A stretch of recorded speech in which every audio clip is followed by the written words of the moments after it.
Arquivos extraterrestres.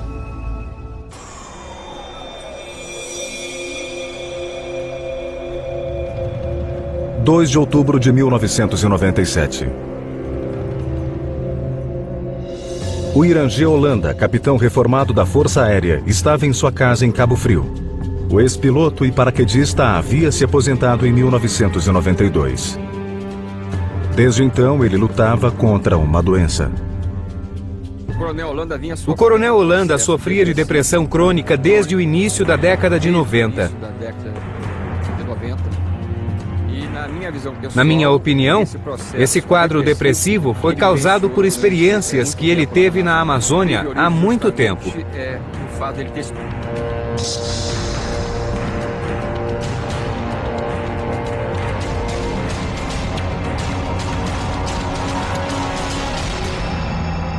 Naquela noite, quando a filha de Holanda subiu as escadas para o quarto, deparou-se com uma terrível cena. Seu pai estava morto. Aparentemente, ele havia se enforcado. Seria um suicídio causado por uma doença mental? Ou por algo mais sinistro? Apenas 2 meses antes, o capitão Holanda fora entrevistado pelos ufólogos A.J. Gever e Marco Petit. Ambos estudam e documentam incidentes com OVNIs. O objeto foi em direção a Colares. Depois, subiu como se sobrevoasse a Amazônia em faixas. Eram naves inteligentes.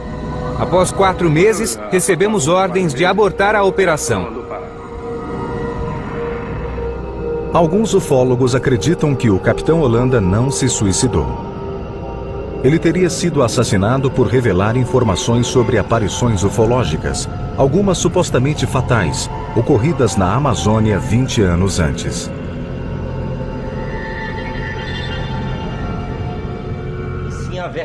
Ele foi testemunha como comandante da principal operação de pesquisa ufológica já feita no país. Coisas estranhas aconteceram e a Força Aérea não quis revelar. Eu não acredito em suicídio de forma alguma. A morte do Holanda, sem dúvida alguma, está conectada a acontecimentos extraordinários. Ele nos deixou uma mensagem muito clara. Estamos sendo visitados por OVNIs.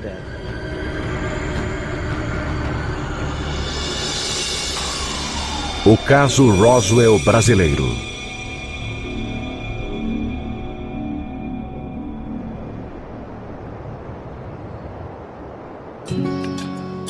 As aparições de OVNIs presenciadas pelo capitão Holanda tiveram início na ilha de Colares, na foz do rio Amazonas, no Brasil.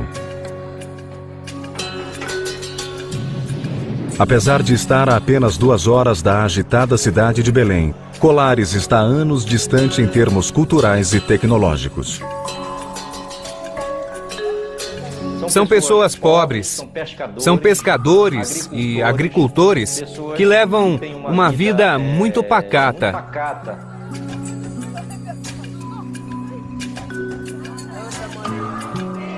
Como a maioria dos brasileiros, os 2.000 habitantes de Colares são, em sua maioria, católicos.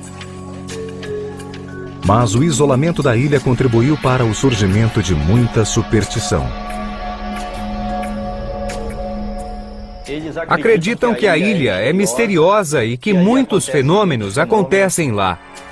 Os moradores de Colares têm suas lendas e tradições. Emídio Campos Oliveira, de 71 anos, é um antigo morador da ilha. Há quase 30 anos, ele testemunhou uma série de eventos extraordinários que mudariam a vida em Colares para sempre. Depois que o feixe luminoso sumiu, tive uma sensação estranha. Senti uma coisa me queimando. Eu fui atingido aqui. A mancha era circular, era vermelha com um ponto preto no meio. Tudo começou em uma noite quente de outubro de 1977. Às 23 horas, Oliveira preparava-se para dormir.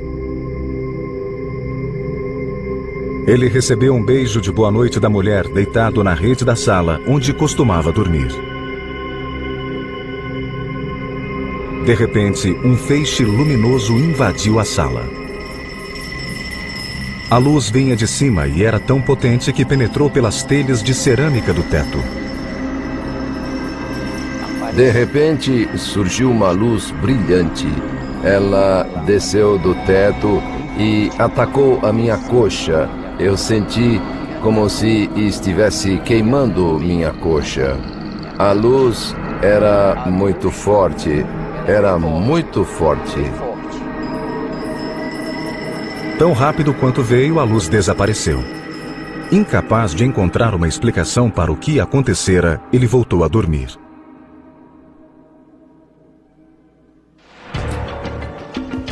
Dias depois, por volta das 20 horas, Orivaldo Malaquias Pinheiro, então com 24 anos, preparava-se para pescar com um amigo.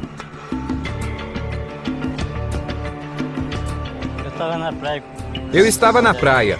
Jogamos a rede, mas não conseguimos pegar nada. Então, puxamos a rede e começamos a procurar outro lugar para jogá-la e pegar alguns peixes. Os pescadores esperavam calmamente pelos peixes. De repente, o amigo de Pinheiro notou uma luz voando baixo pelos céus. Não havia barulho e nem cheiro. Meu amigo olhou para o mar e viu a luz se aproximando do horizonte em nossa direção.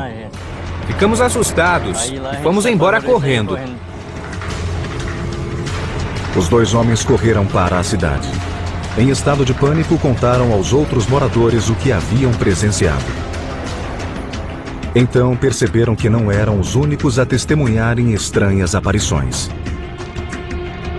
Outras 12 pessoas afirmaram terem sido perseguidas, caçadas e atacadas pelas misteriosas luzes.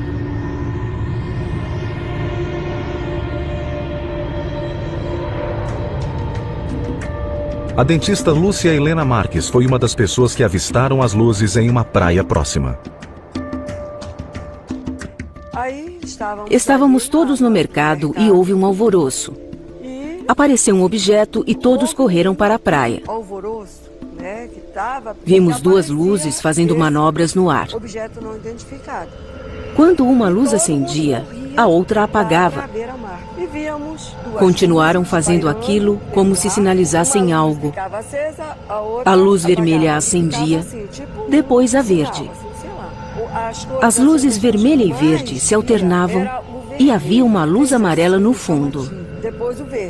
Então, simplesmente sumiram. Enquanto os moradores de Colares tentavam entender os acontecimentos, a 2 horas de distância, em Belém, o repórter Carlos Mendes, então com 25 anos, recebeu uma ligação em seu escritório. Recebi as primeiras informações pelo telefone através de pessoas ligadas à cidade. Pediram que o jornal fosse até lá, pois as pessoas estavam aterrorizadas com as aparições das luzes. Mendes, que trabalha no jornal O Estado do Pará, ligou para seu fotógrafo. Os dois homens foram para Colares na mesma noite.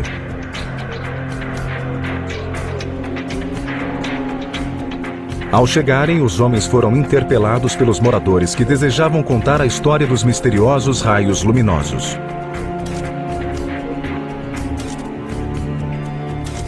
Alguns afirmavam terem sido feridos pelas luzes. Uma mulher estava em sua casa à noite quando de repente viu um clarão e percebeu que a luz brilhava sobre sua casa.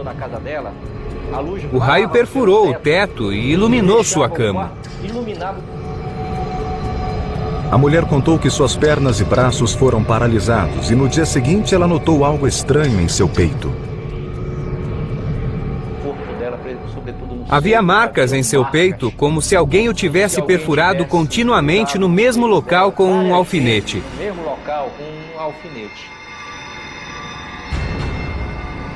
Outras supostas vítimas relataram histórias parecidas. Também afirmavam que enquanto estavam paralisados pela luz, sentiam que algo sugava seu sangue. O repórter Carlos Mendes nunca viu a luz pessoalmente. Ele não sabia se as histórias eram verdadeiras, mas percebia que o terror da população era real.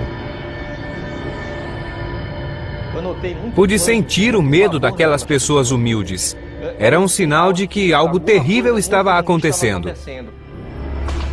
Nos 2 meses seguintes, as aparições aumentaram e a população entrou em pânico. Mais de 80 pessoas reportaram terem sido atacadas por raios de luz. As histórias eram sempre as mesmas. As luzes desciam do espaço, sugavam as pessoas, as paralisavam e deixavam marcas. Atingiam essas pessoas, eles não conseguiam entender por que eles estavam sendo atacados. Não entendiam o porquê dos ataques, mas afirmavam terem sido atacadas com violência.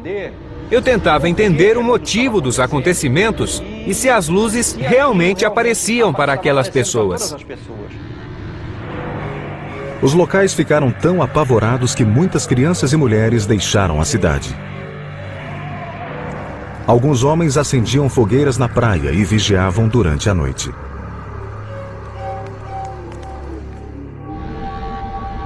Outros se trancavam em casa com medo dos ataques.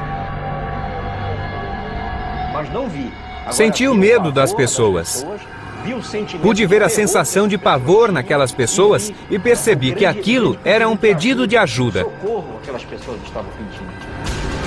Parecia que alguém ou algo estava atacando a população de Colares. Mas ninguém sabia por quê.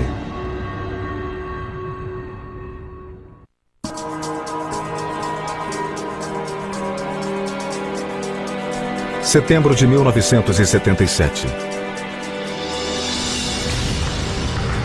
O pânico tomara conta da remota ilha de Colares, 110 quilômetros ao norte de Belém. Dezenas de moradores afirmaram terem sido atacados por estranhas luzes emitidas por objetos não identificados nos céus. Na época, a doutora Velaide Carvalho, então com 24 anos, era a encarregada do posto de saúde local. Ela estava na ilha há apenas 6 meses. Naqueles últimos dias, a jovem médica viu um aumento no número de pacientes.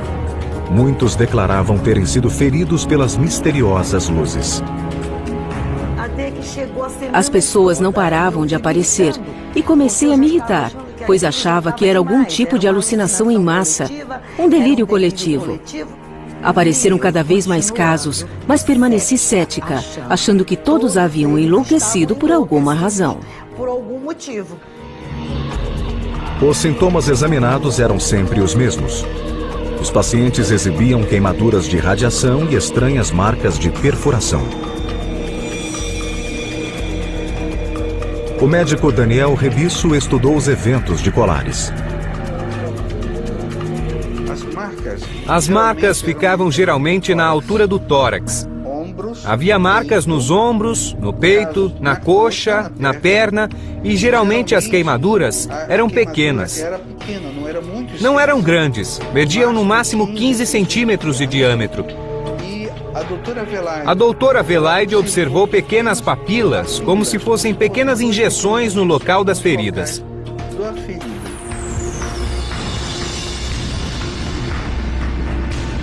Segundo as vítimas, as queimaduras eram causadas quando a luz entrava em contato com a pele. Mas a jovem médica nunca vira feridas iguais àquelas. As marcas causadas pelas queimaduras ficavam pretas de repente, como se tivessem acontecido há 10 dias. Mas muitas vezes haviam sido feitas há apenas 10 minutos.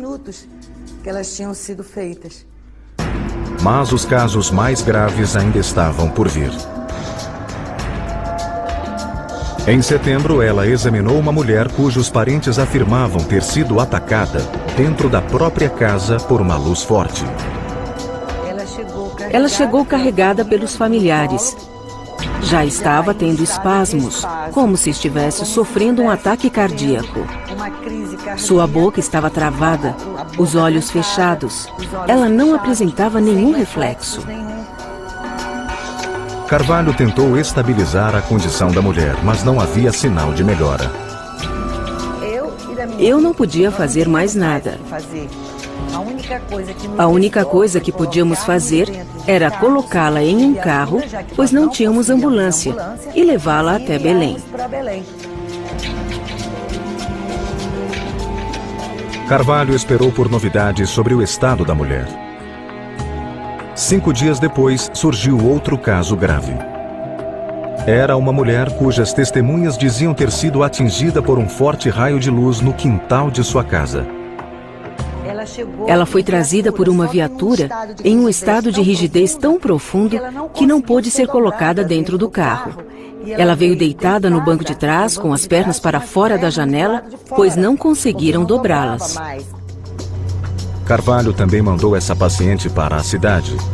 Logo, a médica recebeu notícias do hospital de Belém sobre suas pacientes. Ambas estavam mortas. Fiz uma solicitação para que determinassem a causa-mortes, para que a população soubesse o que havia acontecido. Mas a causa-mortes foi declarada como desconhecida. Carvalho não acreditava que sua paciente fora atacada por raios luminosos. Ela suspeitava que a crescente histeria das aparições causara um ataque cardíaco ou derrame. Com o objetivo de acabar com o pânico, Carvalho e outros oficiais da cidade pediram ajuda ao prefeito. Em setembro, o prefeito contatou o Comando Aéreo Regional da Força Aérea Brasileira, conhecido como Comar. Então, o Comar nomeou o capitão Yuranger Holanda para liderar uma equipe de oficiais da Força Aérea em uma investigação dos estranhos eventos da ilha.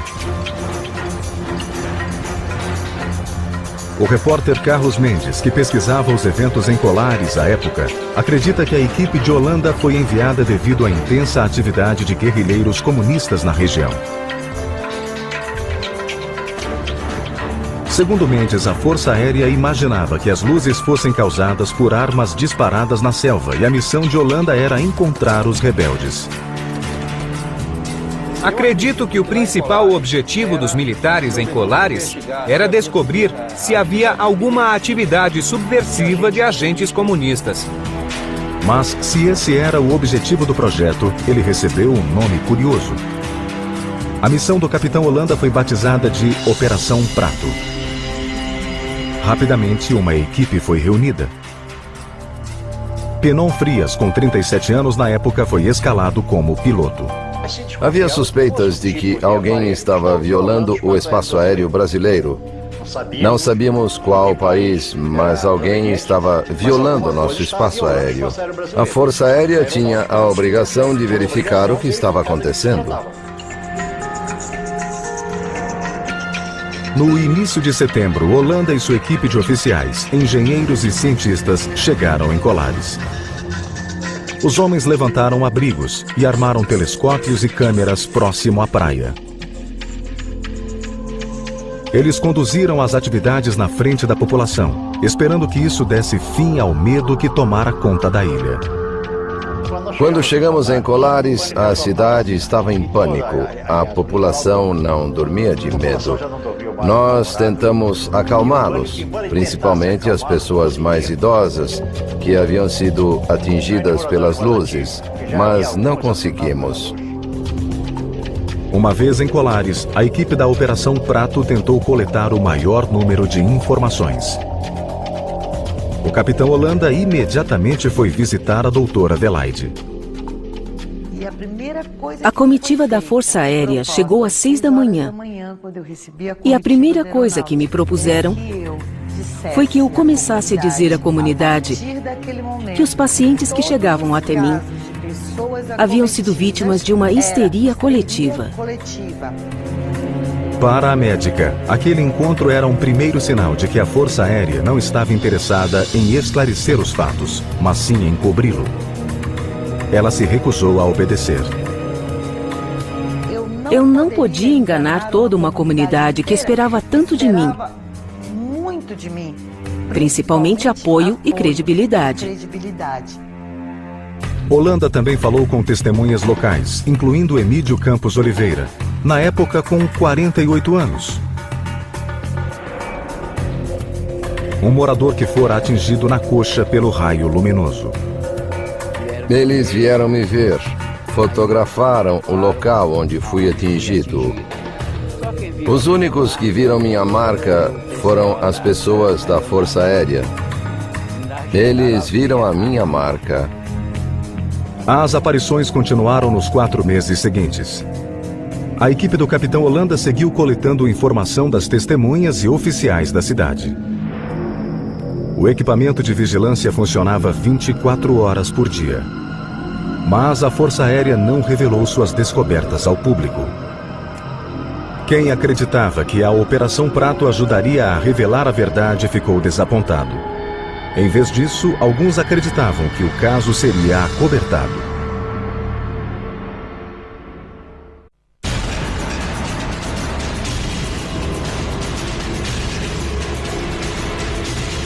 Em outubro de 1977, a Força Aérea Brasileira foi chamada para investigar estranhos acontecimentos em Colares.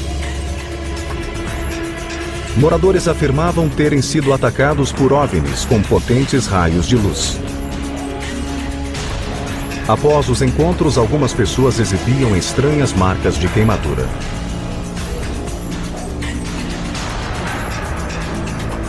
Duas mulheres haviam morrido. O projeto Operação Prato, sob comando do capitão Irangê Holanda, coletava informações das misteriosas aparições.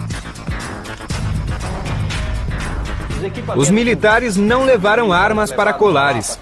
Suas armas eram máquinas fotográficas, muitas máquinas fotográficas. Durante 4 meses, Holanda e seus homens tiraram fotos e fizeram desenhos.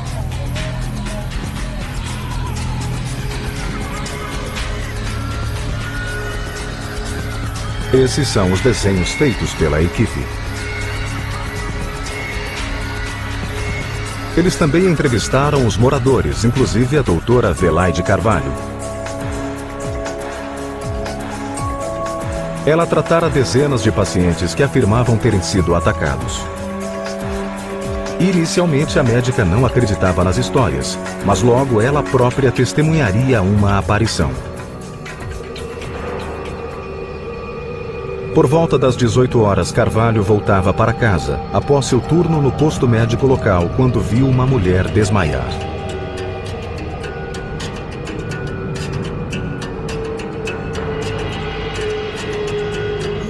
Olhei para cima e vi aquilo que eu recusava a acreditar. Eu achava que aquilo fosse delírio, loucura, invenção de pessoas em busca de atenção. Mas eu vi o objeto flutuando na altura de um prédio de 10 andares. O objeto era cilíndrico. Carvalho, de repente, sentiu-se paralisada pela visão. Não tinha cor de aço inoxidável, nem cor de prata. Era diferente de tudo que eu conhecia. Tinha uma cor nunca vista e se movia em círculos. Estava bem em cima de mim. Fazia movimentos circulares e voltava. De acordo com os relatos das testemunhas, naquele exato momento a Força Aérea captou um sinal no radar em uma praia próxima. Enquanto a equipe se preparava para focar suas câmeras e telescópios, o objeto desapareceu. Ele voltou-se para a baía e sumiu em direção ao mar. Holanda e sua equipe continuaram as investigações em Colares. Eles reuniram 500 fotos e 15 horas de filmagem, mostrando o que pareciam ser luzes brilhantes nos céus.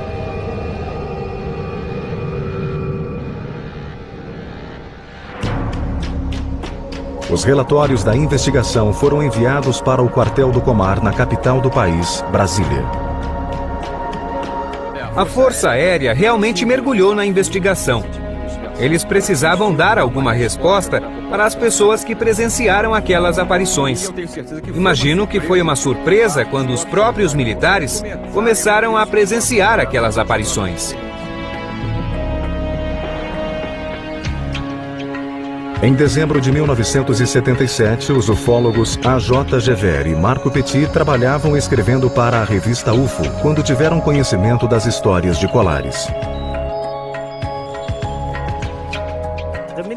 Aquela operação militar foi a primeira da qual temos conhecimento no Brasil e provavelmente no mundo, dedicada a tentar entender o fenômeno dos OVNIs. Mais de 3.000 pessoas foram entrevistadas pelos militares no período de 4 meses. Naquele mesmo mês, o capitão Holanda foi ordenado a entregar todo o material e retornar ao Comar. Fotografias, filmes e desenhos foram guardados como material confidencial.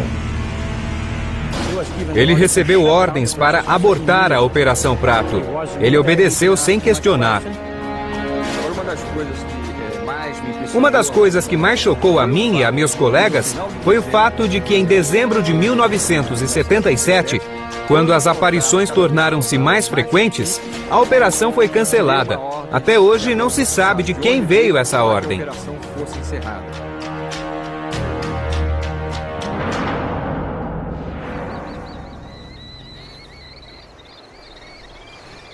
Nos meses seguintes, os relatos de estranhas aparições e ataques misteriosos diminuíram.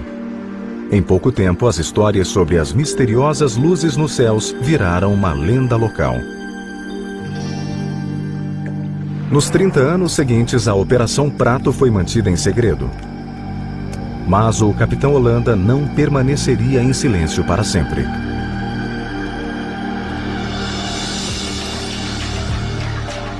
Em 1997, ele decidiu encontrar A.J. Gever e Marco Petit em uma entrevista gravada nos arredores do Rio de Janeiro. Nessas imagens raramente exibidas, o capitão oferece seu assustador relato do que aconteceu na ilha. A nave iluminou-se com o som de um trovão. Era uma luz muito forte e brilhante. Então partiu em uma velocidade incrível rumo à atmosfera e desapareceu entre as estrelas.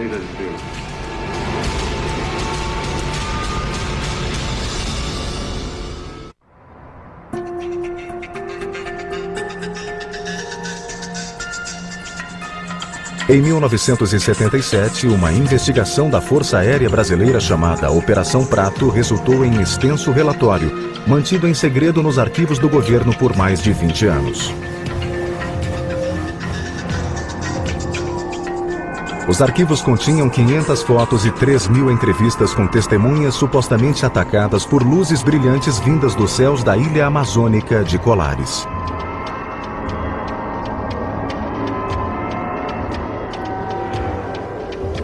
Mas foi apenas em 1997 que esse segredo começou a ser revelado. Junho de 1997. O ufólogo e editor da revista UFO, A.J. Gever, estava trabalhando quando recebeu um telefonema. Do outro lado da linha estava o capitão Wirangê Holanda. Ele comandou a equipe da Força Aérea enviada para Colares em 1977. Ele me ligou e disse que admirava meu trabalho. Disse que eu fazia a coisa certa, mas que no passado não pudemos conversar, pois ele estava no exército. Mas agora ele estava aposentado e se eu quisesse conversar, poderia visitá-lo. Logo, Gever e seu co-editor, Marco Petit, foram visitar Holanda. Por 2 dias, os 3 homens se reuniram na casa do capitão em Cabo Frio, próximo ao Rio de Janeiro. Eles filmaram toda a entrevista. Era um homem muito lúcido. Sua memória era muito boa. Ele podia relatar com detalhes coisas que haviam acontecido há 20 anos, com uma precisão que nos impressionou.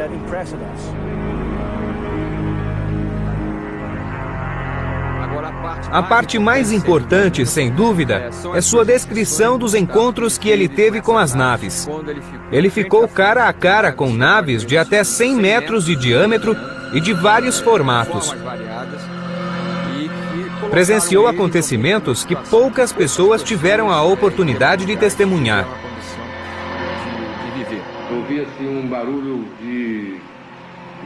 Ouvi um barulho parecido com um ar-condicionado, um som repetitivo.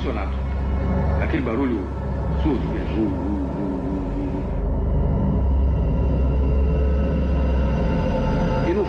E ao fundo havia outro som, como um ruído de estouro.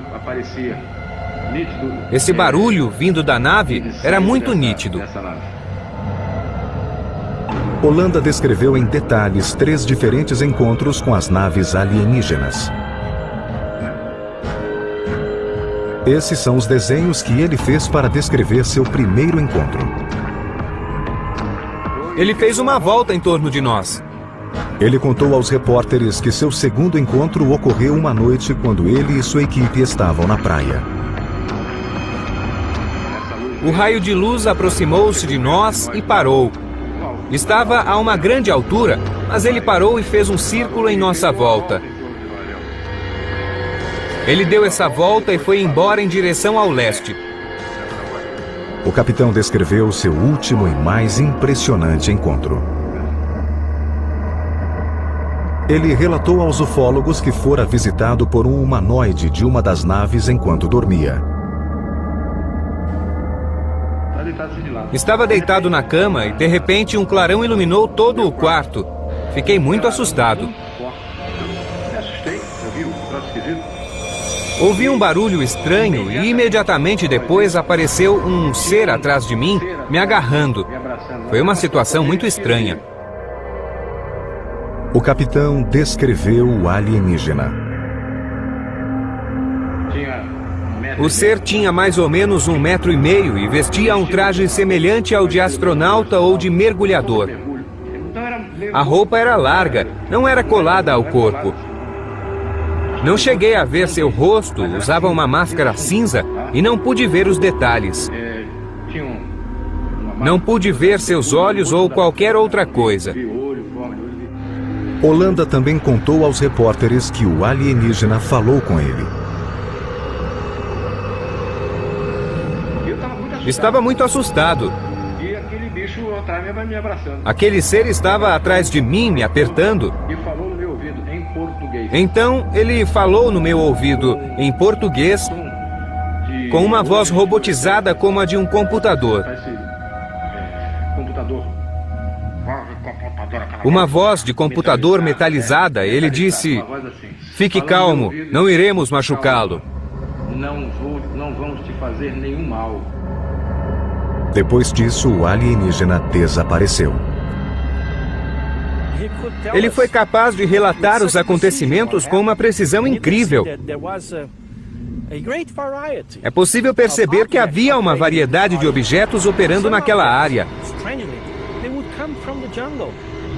Alguns objetos saíam da floresta, saíam por entre as árvores.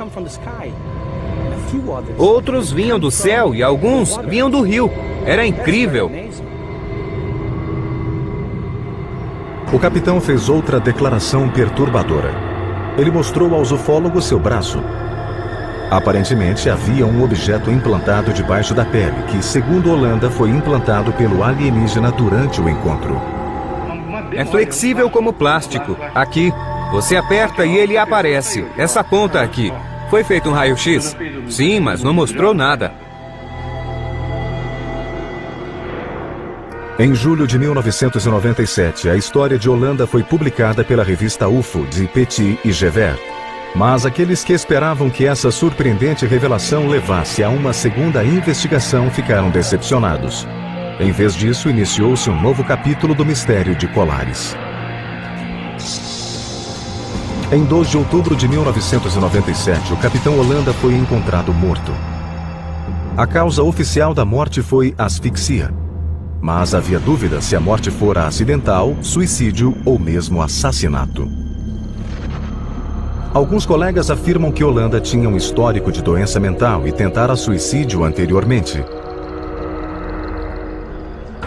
Mas os conhecidos do capitão não acreditam em suicídio. Seu copiloto, Pinon Frias, suspeita que ele tenha sido assassinado. O Holanda nunca tiraria a própria vida.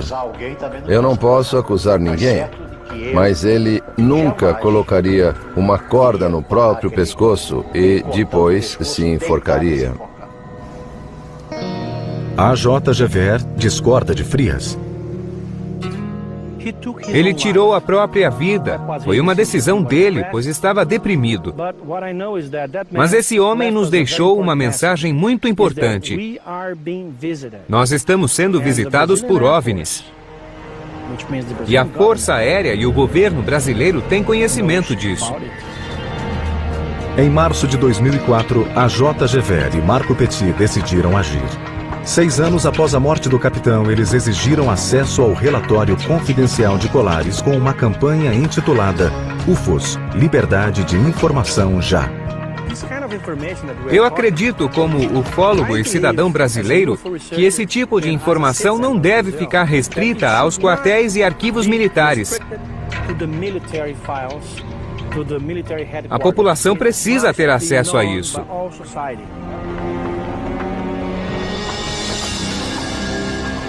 Nos arquivos das Forças Aéreas, Gever e Petit encontraram desenhos e fotos feitas por Holanda e sua equipe. Registros que permaneceram escondidos por 30 anos.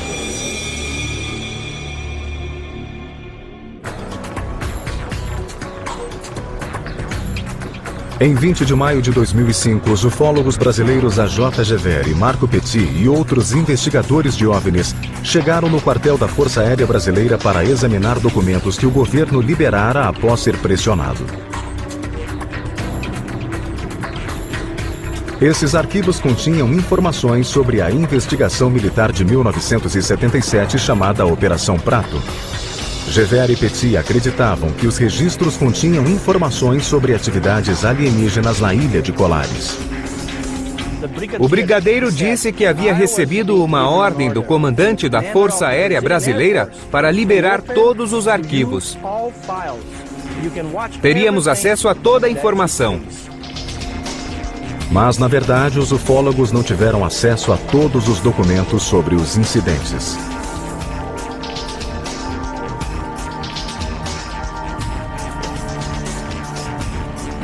Essas são algumas fotos que foram examinadas.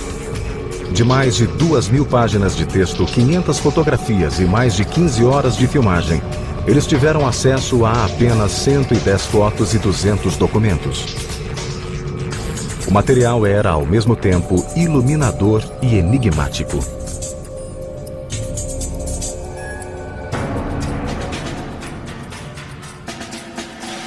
Era uma prova de que o governo brasileiro gastou muito tempo investigando as aparições.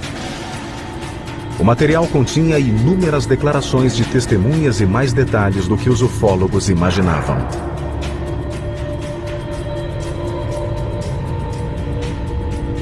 Gever e Petit não tiveram permissão para ver os filmes, mas publicaram fotografias tiradas pelo capitão Holanda, comandante da Operação Prato. As fotografias em preto e branco revelam luzes brilhantes nos céus noturno. Em ufologia, uma imagem não vale mais que 1000 palavras. É preciso analisar o relato da pessoa que tirou as fotos. O extenso relatório do capitão Holanda continha desenhos e descrições de seus supostos encontros com as naves alienígenas. Tivemos acesso a inúmeros documentos descrevendo os acontecimentos em detalhes. Havia desenhos que reconstruíam as aparições de OVNIs presenciadas pelos militares e pelos moradores da ilha. Os documentos descreviam diferentes tipos de aparições. Às vezes, os OVNIs se aproximavam das pessoas. Eles podiam diminuir de tamanho ou aumentar. Também podiam ficar mais iluminados. O relatório terminava descrevendo as queimaduras e picadas supostamente causadas pelas luzes, mas não provava se havia conexão entre os fatos. O relatório deixa essa e outras questões sem resposta. Ele não especifica a fonte das luzes e, ao mesmo tempo, não desmente as especulações de que elas vinham de naves alienígenas.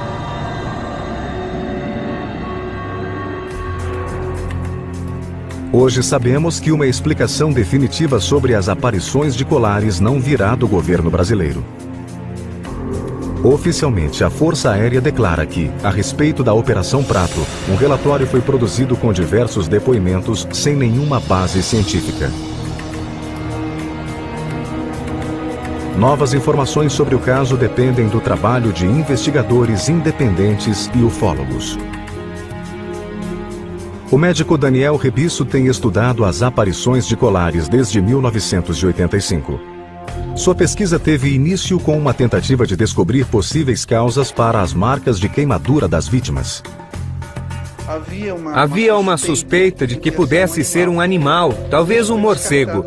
Essa teoria foi descartada, pois quando morcegos vampiros mordem, eles deixam marcas circulares. É uma mordida e sangra muito. Não havia sangramento nesses casos. Rebisso também considerou a teoria de que as aparições de colares tenham sido um caso de alucinação em massa. Cogitou-se a possibilidade de alucinação em massa, que teria feito com que as próprias pessoas se machucassem, se arranhassem. Mas não foi isso que aconteceu. A pesquisa de Rebisso sugere que as feridas não foram feitas propositalmente. Parece que as pessoas sofreram uma radiação intensa que paralisou o sistema nervoso e a luz pode ter extraído algo. Rebisso também estudou possíveis fontes para a luz vista na ilha.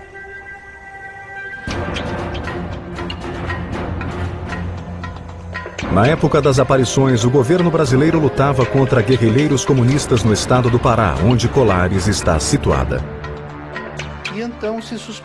Havia suspeitas de que as luzes fossem armas utilizadas em manobras clandestinas pelos guerrilheiros. Um artifício para assustar a população e fazer com que armas e munição fossem enviadas para o estado do Pará. Apesar das suspeitas de atividades de guerrilheiros, o governo não negou nem confirmou essa hipótese.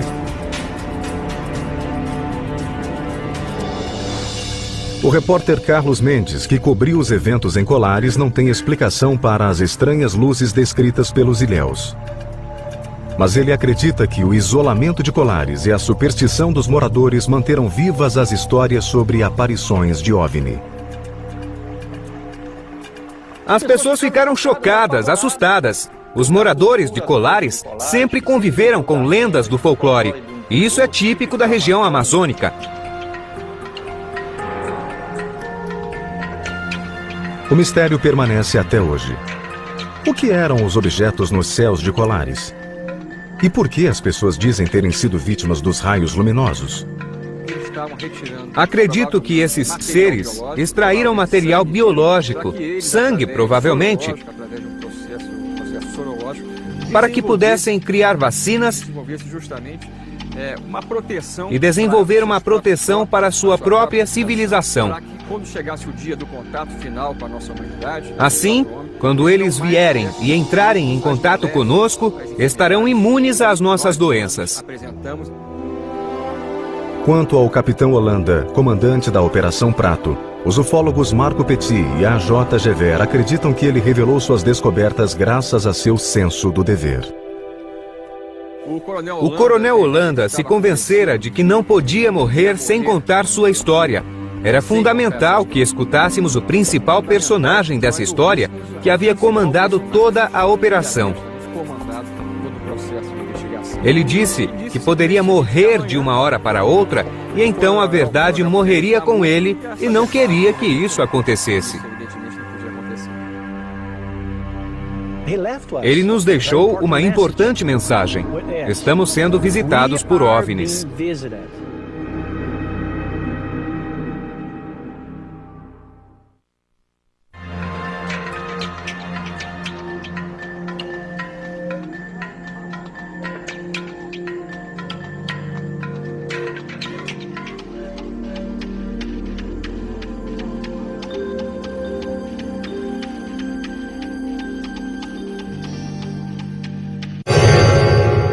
atingido aqui.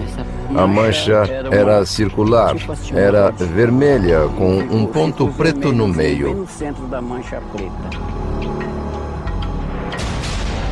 Tudo começou em uma noite quente de outubro de 1977. Às 23 horas, Oliveira preparava-se para dormir. Ele recebeu um beijo de boa noite da mulher deitado na rede da sala onde costumava dormir. De repente, um feixe luminoso invadiu a sala. A luz vinha de cima e era tão potente que penetrou pelas telhas de cerâmica do teto. De repente, surgiu uma luz brilhante. Ela desceu do teto e atacou a minha coxa. Eu senti como se estivesse queimando minha coxa. A luz era muito forte. Era muito forte. Tão rápido quanto veio, a luz desapareceu. Ele foi testemunha como comandante da principal operação de pesquisa ufológica já feita no país. Coisas estranhas aconteceram e a Força Aérea não quis revelar. Eu não acredito em suicídio de forma alguma. A morte do Holanda, sem dúvida alguma, está conectada a acontecimentos extraordinários. Ele nos deixou uma mensagem muito clara. Estamos sendo visitados por OVNIs.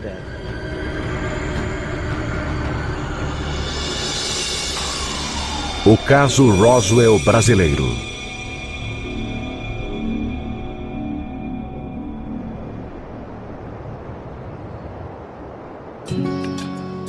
As aparições de OVNIs presenciadas pelo capitão Holanda tiveram início na ilha de Colares, na foz do rio Amazonas, no Brasil. Apesar de estar a apenas 2 horas da agitada cidade de Belém, Colares está anos distante em termos culturais e tecnológicos. São pessoas pobres, são pescadores e agricultores que levam uma vida muito pacata.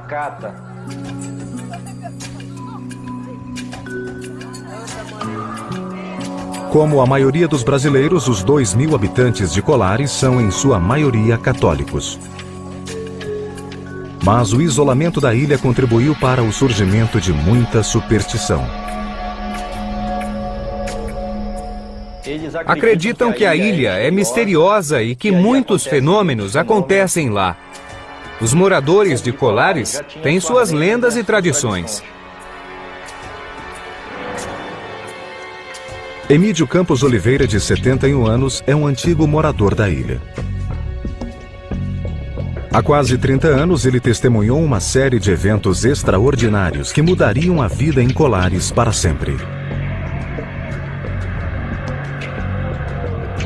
Depois que o feixe luminoso sumiu, tive uma sensação estranha. Senti uma coisa me queimando. Eu fui para o quarto, deparou-se com uma terrível cena. Seu pai estava morto. Aparentemente, ele havia se enforcado. Seria um suicídio causado por uma doença mental? Ou por algo mais sinistro? Apenas 2 meses antes, o capitão Holanda fora entrevistado pelos ufólogos A.J. Gever e Marco Petit.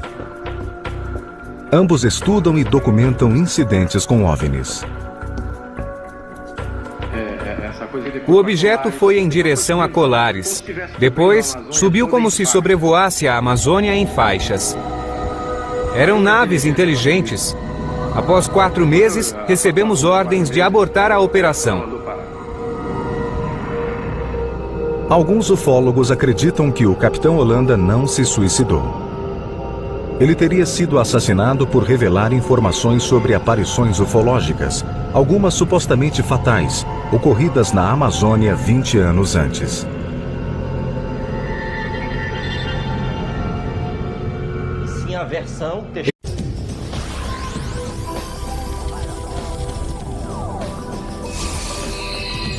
Arquivos extraterrestres.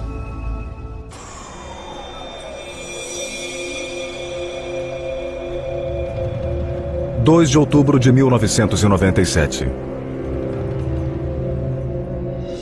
O Irangê Holanda, capitão reformado da Força Aérea, estava em sua casa em Cabo Frio. O ex-piloto e paraquedista havia se aposentado em 1992. Desde então, ele lutava contra uma doença. O coronel Holanda sofria de depressão crônica desde o início da década de 90. Na minha opinião, esse quadro depressivo foi causado por experiências que ele teve na Amazônia há muito tempo.